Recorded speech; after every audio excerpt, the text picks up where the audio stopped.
Oxtail might cost you $20 per pound now, but once upon a time, it was just butcher's scraps. Let's talk about the history of oxtail stew. Technically, from a name standpoint, the term oxtail shows up as early as the 1600s in English cooking books, but oxtail itself was definitely being made and done way before that. In fact, it doesn't even have a specific origin because oxtail comes from ox, which is cattle, and as long as oxen and cattle have tails, there's oxtail.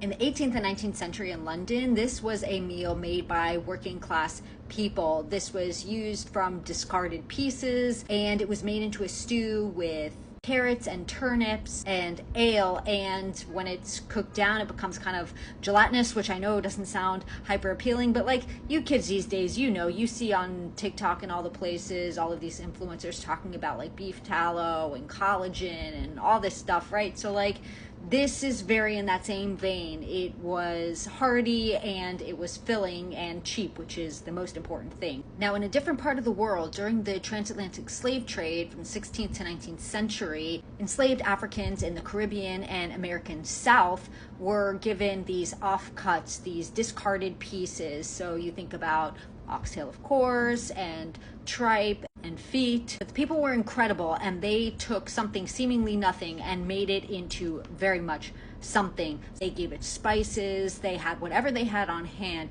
to make this into a really nourishing and amazing dish. And born from this, you'll see different variations depending on that region. So maybe in Jamaica, you're going to see more Scotch bonnet. The American South, you'll see maybe some hot sauce, cornbread action with that. So regionally, it just depends on where you're at and the local tastes. We're gonna hop, skip, and jump back to Europe, to Rome, and there a lot of the butchers back in the day were paid in these offcuts as well. And they have a dish called coda alla vaccinata. It's made with tomatoes and red wine and pine nuts. And then cutting along again the world to Haiti, and they do a ragout coup de boeuf. And these are just some of the varieties that are out there. And now, contrary to back in the day when this was like a piece that everybody was like, get the hell out of here, we're elite and fancy, we don't want this, hear everybody else, and they were like, well, I'll show your ass, I'll make this into something amazing and delicious.